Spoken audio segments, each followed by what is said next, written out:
Bom, pessoal, que o orçamento em BIM já vem sendo adotado, né, por muitas pessoas ali do mercado, muitos orçamentistas, muitas construtoras, já é uma grande realidade. Mas é claro que a gente também pode perceber que muitas pessoas podem enxergar uma certa dificuldade, né, na própria adoção da metodologia BIM, atrelada ali à etapa de orçamentação de obras. Bom, pessoal, e o orçamento em BIM, ele nada mais é do que um processo, né? E quando a gente fala de processo, isso significa que a gente pode adotar ali um passo a passo para a gente conseguir atingir os nossos objetivos e os nossos resultados, né? E o mais legal é que hoje eu vou falar para vocês, né, como adotar esse passo a passo, né?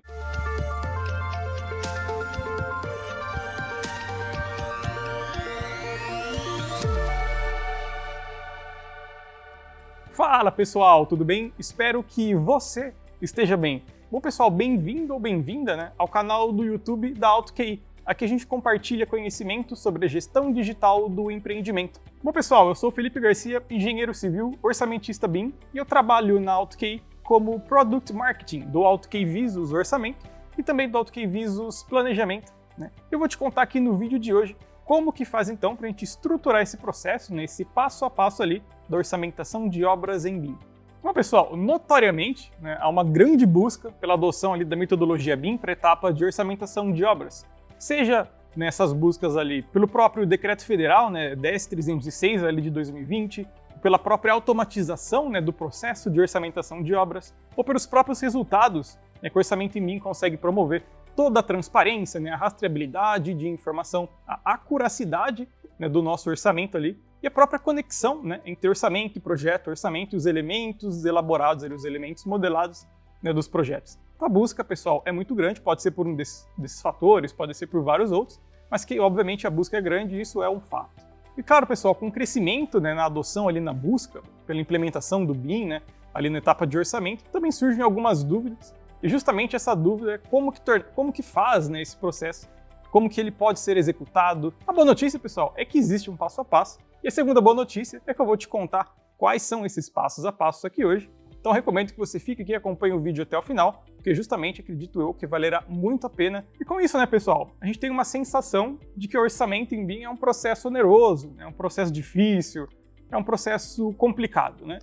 E pessoal, vamos combinar, ele não precisa ser nada disso, ele não é nada disso. Ele pode ser, né, pessoal, um processo evolutivo. Você pode adotar ali os princípios da melhoria contínua também, né, nesse próprio processo. Então ele é realmente, né, um fluxo de trabalho, ele é um processo, né? A orçamentação em BIM, ela é processual, a gente consegue definir tudo isso ali em etapas. Bom, Felipe, mas que passos a passo são esses aí, né? São muitos, não são? Como que é? Quais são eles? Bom, pessoal, começar aqui pelo passo contínuo, né? A gente tem vários passos, mas tem um passo ali que ele perpetua durante todos os outros, né? Lembrando, pessoal, que obviamente, né, os passos aqui são sugestivos, né? Deixo aqui também super aberto para você, caso você faça ele de alguma forma diferente ou tenha alguma outra experiência também, compartilhe aqui nos comentários, né? Bom, pessoal, então, né, o passo contínuo, qual que é ele? É justamente a etapa de colaboração e comunicação, né? Quando a gente fala ali de metodologia BIM, a gente imagina um processo onde o orçamentista ele tem que ser inserido lá no processo de projeto junto com os projetistas, junto com o pessoal de arquitetura, de engenharia, ele tem que palpitar, né, e também trabalhar junto com eles, justamente para que o processo seja evolutivo, né? Justamente para que os projetos eles atendam, né, os requisitos de informação, para que a modelagem dos elementos elas tenham as informações mínimas necessárias para que vocês, né, vocês ali, façam o orçamento. Porque, obviamente, o orçamento ele é feito com base nas informações dos elementos do modelo. E justamente, né, pessoal, também para a gente ter o que a gente chama de orçamento evolutivo. Opa, Felipe, o que seria um orçamento evolutivo, né? Evolutivo vem ali de evoluir, né? Então, um orçamento onde a gente evolui ao longo do tempo, né? Quando a gente trabalha ali em conexão, em colaboração, né, com uma coordenação junto com o processo, né, de forma concomitante ali com os nossos projetistas, o que a gente consegue, né? A gente consegue elaborar vários orçamentos, né, que na verdade eles é um orçamento central e esse orçamento ele é atualizado constantemente. Então, a partir da etapa ali dos projetos, né, conforme eles são evoluídos e desenvolvidos, né, eles sofrem ali alterações, a gente também consegue atualizar o nosso orçamento e assim ter esse orçamento evolutivo, né, ele evolui. Então isso é muito bacana, né, pessoal, porque a gente não precisa desenvolver vários orçamentos, e sim a gente evolui um. E o legal de trabalhar em forma colaborativa, né, com os projetistas é que a gente consegue identificar ali os famosos gargalos já, né, nas primeiras etapas dos processos de projeto, para justamente corrigir isso, né? Para quando chegar ali nas etapas de orçamento analítico, né? Nas etapas finais do orçamento, eu já tenho ali meu orçamento da forma mais coesa possível. Pessoal, isso é muito legal, né? Muito possível se a gente trabalhar ali em um ambiente que promove todo esse fluxo. Que aí entraria, obviamente, uma dica para vocês também, né? Que é um ambiente de colaboração, um ambiente específico de colaboração. Aqui eu vou abrir um parênteses, tá? Que é o AutoKey Visus colaboração, né? Um parênteses de novo, que é o AutoKey Cloud, fecha parênteses 1 e fecha parênteses 2, que ele consegue promover ali todo esse fluxo de trabalho integrado, né?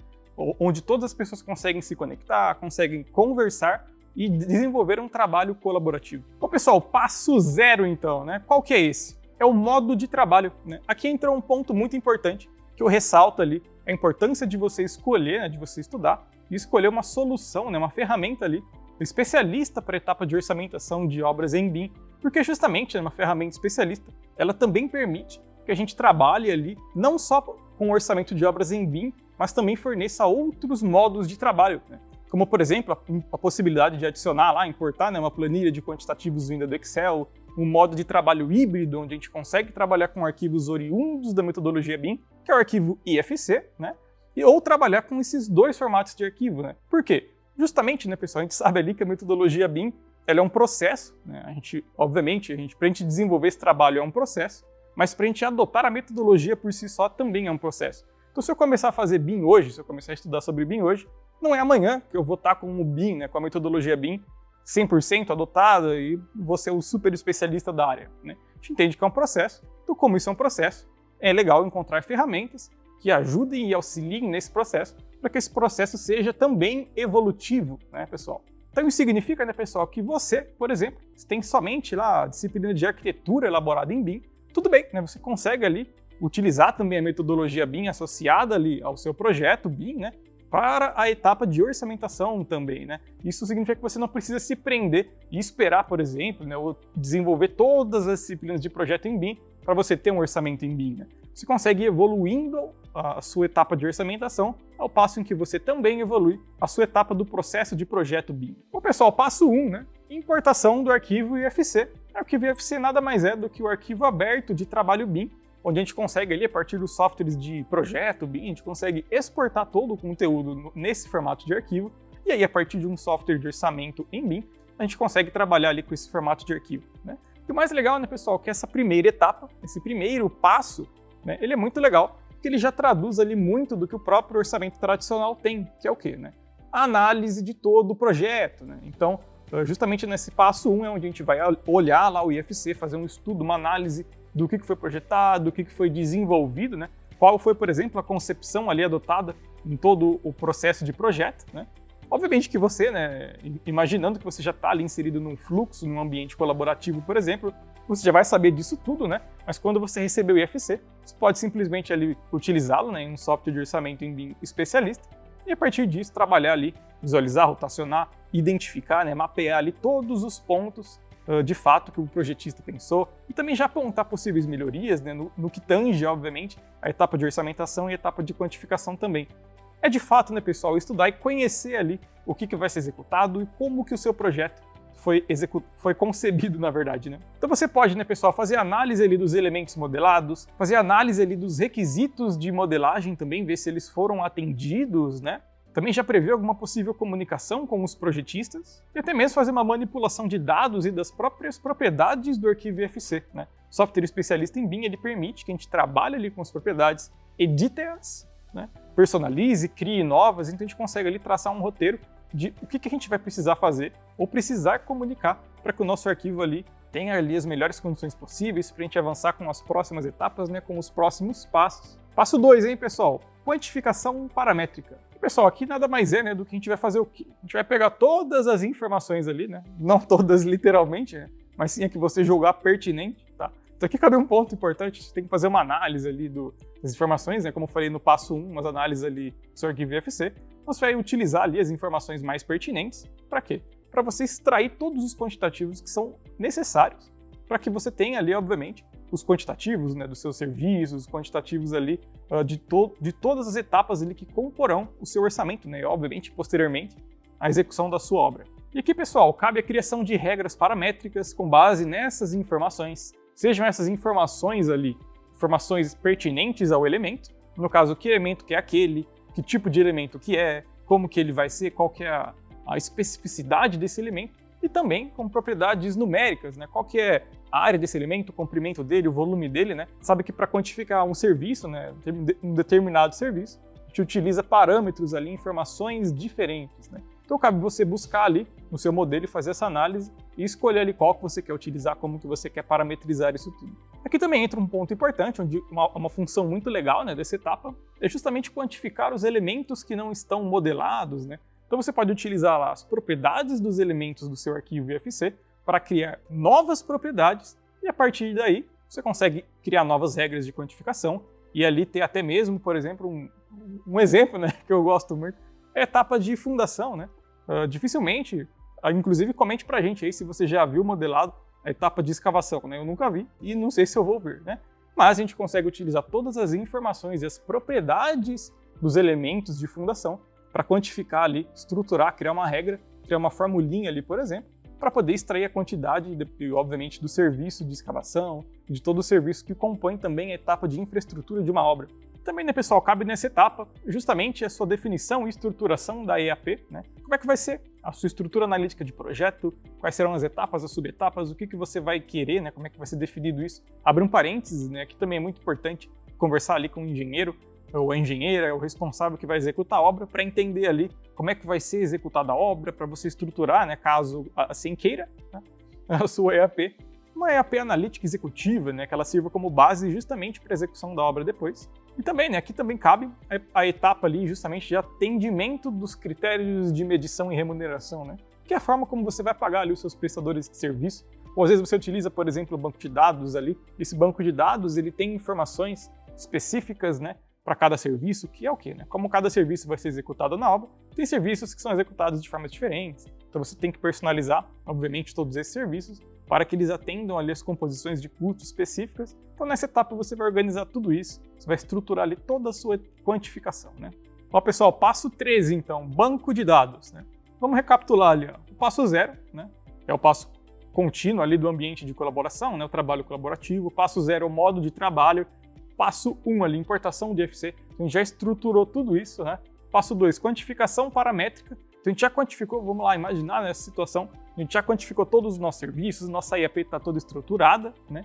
Então qual que é o passo 3? É justamente o banco de dados, onde a gente obviamente vai escolher um ou mais bancos de dados para trabalhar, né? Pode ser um banco de dados público, né? Como Sinap, Cicro, entre vários outros, pode ser algum privado que você tenha, né? Que tem um domínio pago ali, ou pode ser o seu próprio, né? Sei que tem bastante gente que nos assiste, né, aqui no canal da AutoQI, que tem ali bastante experiência, já tem uma vasta experiência, né, no mercado. Então, ao longo desses anos, consolidou um banco de dados próprio, com muitas informações ricas. Então, você pode utilizar esse banco de dados ali justamente, né, para a etapa ali de orçamentação de obras em BIM também, né? E aqui que cabe, né, pessoal, um olhar atencioso, porque a gente já resolveu a parte de quantitativo, então agora a gente vai resolver a parte, obviamente, do banco de dados, né? Quais são as composições que eu vou utilizar, quais são os insumos ali que eu vou utilizar, se eu vou precisar fazer alguma cotação ou não, né? Então justamente aqui que entra essa análise mais crítica ali, né? Como é que eu vou estruturar isso? É como se fosse realmente uma pré-preparação para a etapa de orçamentação de fato. Que é o quê, né? O passo 4 ali, é a etapa de orçamentação de fato. E aqui, pessoal, faço um adendo muito legal, porque para a etapa de orçamentação em BIM, muito importante, né, que você conheça a orçamentação tradicional, os conceitos da engenharia de custos, né? Bom, pessoal, isso é muito legal, né? Porque já fazendo um adendo, né, se você clicar aqui, será redirecionado ou redirecionado para o nosso outro vídeo, onde eu explico ali um pouquinho sobre o que é, né, a profissão orçamentista BIM, né? Explico ali com mais detalhes e aí justamente você consegue ali e vai conseguir identificar, na verdade, quais são esses critérios ali, quais são esses conhecimentos, esses conceitos da engenharia de custo que são fundamentais para você saber para a etapa de orçamentação em BIM também, né? Então basta clicar ali, né? Te convido a deixar seu comentário no vídeo também, para eu identificar ali o que você achou, se você gostou ou não, se fez sentido para você também. Bom, pessoal, então na etapa de orçamentação, o que a gente vai fazer, né?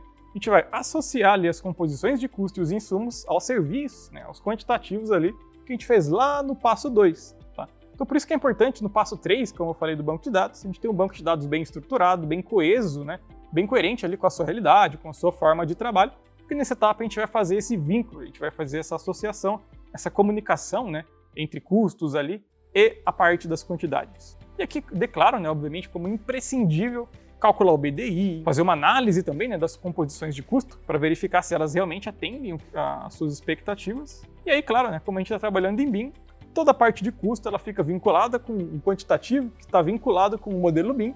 Então a gente tem o quê? Uma rastreabilidade do custo com os elementos do modelo BIM. Isso é muito bacana, a gente consegue ter ali um a mais, né? Que é o quê? A parte da visualização, a parte visual realmente dos nossos elementos, né? Do nosso custo. Conseguimos rastrear todos eles ali no elemento e visualizá-los ali. Passo 5, pessoal, são os relatórios. Relatórios, claro, a gente pode gerar relatórios para o nosso cliente final, né, como entregáveis, mas eu diria que eles também têm uma função muito especial quando a gente fala ali de orçamento, né, e também de orçamento em BIM, que é o quê? Gerar vários relatórios para a gente fazer as análises do que a gente construiu, né, do que a gente desenvolveu ali do nosso orçamento. Também legal gerar, por exemplo, uma curva ABC de serviço, uma curva ABC de insumo, né, seja de curva ABC de mão de obra ou material, ou a própria curva ABC total, no caso, né, para a gente avaliar realmente ali se os custos, né, os preços, eles estão coerentes ou não. Justamente você consegue verificar ali se, por exemplo, você associou uma composição equivocada num serviço, né, ou se algum serviço ali, por algum motivo, ele teve uma unidade equivocada também. Então você consegue verificar e, obviamente, ver ali quais são, né, os itens do grupo A, né, da curva ABC, e verificar se eles realmente estão coerentes com o que está acontecendo hoje no mercado. O último passo, hein, pessoal, é o passo número 6, né, que é a etapa de planejamento. O pessoal considera esse como um bônus, né, porque a gente estava falando de orçamento de obras em BIM, então vou entrar aqui um pouquinho sobre a etapa de planejamento. Então, se você fez toda a etapa do orçamento em BIM e utiliza, por exemplo, né, uma solução ali especialista, né, um software especialista, então você também tem a possibilidade de fazer o seu planejamento. E o legal, né, pessoal, é que aqui o planejamento ele tem vínculo ali com o orçamento, ele também tem vínculo com os elementos que foram modelados, e você abre todas as possibilidades de trabalho ali junto com o planejamento, né? Que é muito legal, muito importante também, quando a gente tem a visibilidade do que a gente projetou, né, do que a gente modelou, também para a etapa de planejamento. E aqui eu abro um parênteses, que é importantíssimo conhecer ali os conceitos fundamentais de um planejamento, né, os conceitos fundamentais da etapa de planejamento, para que, obviamente, né, a solução de software ela vai estar ali, mas é importante que você conheça como que faz essa parte de planejamento, para você explicar, justificar ali para a solução de software, para que você tenha um resultado ali bem interessante, né, bem satisfatório. Bom, pessoal, os passos acabaram, né? Espero que você tenha gostado, mas aqui, claro, algumas dicas de boa prática para você, que ficou até aqui, né, que está até esse momento aqui do vídeo, assistindo com a gente. Pessoal, então fazendo uma recapitulação ali do passo a passo, né? Tem o passo contínuo, que é justamente etapa de colaboração, etapa de comunicação, o passo 0, que é a escolha do modo de trabalho. Então justamente você, né, que está começando ali com o orçamento, que está evoluindo, pode ficar tranquilo, né? Você consegue evoluir junto com o processo e evoluindo e atingindo novos níveis de entrega, novos resultados, tá? Passo 1, a importação do arquivo IFC. A gente também comentou ali da importância desse passo, dessa análise, né? Passo 2, então, a gente teria a quantificação paramétrica, a gente cria parâmetros com base nas informações do IFC para extrair as quantidades dos nossos serviços. Passo 3, banco de dados, onde a gente consegue ali, então, escolher que banco a gente vai utilizar o nosso próprio, personalizar composições, né, gerenciar tudo isso. Tá? Passo 4, já que a gente fez todos os outros passos, né, então a gente está apto ali a trabalhar com a orçamentação de fato, vincular ali todas as composições, vincular as informações pertinentes dos bancos de dados com os quantitativos, né? E claro, BDI, é calcular o BDI, né? Verificar, fazer as verificações ali também, né? Passo 5, que são os relatórios, né? Depois que a gente finalizou o nosso orçamento, ou não, a gente também pode gerar relatórios quando a gente quiser, mas geralmente é no final, né? Importante gerar relatório para verificar se o que a gente fez faz sentido, né? Está coerente, também para garantir um entregável final para o nosso cliente. E o passo 6, que é o bônus que eu falei para vocês, é a etapa de planejamento em BIM, né? Quando a gente trabalha com orçamento em BIM e planejamento em BIM, a gente tem ali uma força muito interessante, né? Que são as duas etapas conectadas, e a gente consegue ter um nível muito interessante de previsibilidade de custo, de previsibilidade de tempo também, e rastreabilidade da informação, rastreabilidade ali do custo e prazo junto ao modelo 3D. Bom, pessoal, a primeira dica aqui é começar com um projeto BIM de cada vez, né? Isso faz um adendo muito legal lá com o passo 0, né? Que é com a escolha do modo de trabalho. Então, você pode começar ali aos poucos, pode começar devagar, né? Pode começar até mesmo sem nenhum projeto BIM, caso você não tenha ainda, né? E trabalhar ali com uma ferramenta especialista de orçamento em BIM já, e migrando para o BIM aos poucos, né? Trazendo arquitetura, trazendo ali depois os projetos de engenharia também, né? Para esse fluxo de trabalho, e ficar tranquilo, né? Você pode evoluir, pode ir conversando ali com seus projetistas e trabalhando de forma colaborativa. Outra dica legal, pessoal, é buscar conhecer os ambientes colaborativos, né? A gente tem vários ambientes colaborativos, como eu citei, o próprio Visus Colaboração. É bem legal entender um pouquinho ali, estudar um pouquinho de como que eu, orçamentista BIM, posso me encaixar nesse processo, né, nesse fluxo, gente tem bastante conteúdo aqui no canal da AutoQI também, né, aqui no YouTube. Então você pode pesquisar ali, procurar. A gente tem bastante conteúdo nesse sentido, para você ver a melhor forma de você trabalhar ali de forma colaborativa e conectada com os outros profissionais. Se conectar, né, com os outros profissionais ali do mercado. Quando a gente fala de trabalho colaborativo, a gente precisa conhecer outros profissionais. E aqui, pessoal, eu te convido então a clicar aqui no link, né, para você conhecer um pouquinho mais da Builds, pessoal. Que é uma plataforma ali justamente, né, para você se conectar e conhecer novos profissionais ali, para você conhecer profissionais, né, da construção civil, sejam eles arquitetos, arquitetas, engenheiros projetistas, né, orçamentistas, BIM managers, enfim, né, construtoras, escritórios de projeto, enfim, você pode criar o seu perfil lá, você pode se conectar comigo também, né, conectar ali com os outros profissionais, fazer lá um networking também e tornar esse processo BIM muito mais ativo e colaborativo também, né. Como última dica, né, buscar conhecer ali os atributos e as informações do arquivo IFC. A gente viu, né, pessoal, que a base de tudo do BIM ali, da etapa de orçamentação, né, é o arquivo IFC.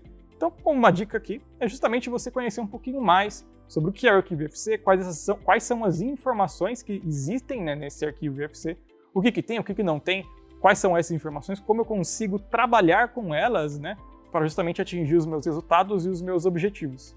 Bom, pessoal, espero que você tenha gostado aqui do conteúdo, né, tenha se identificado, entendido como que funciona ali o passo a passo. Estamos à sua disposição. Forte abraço e nos vemos no próximo vídeo.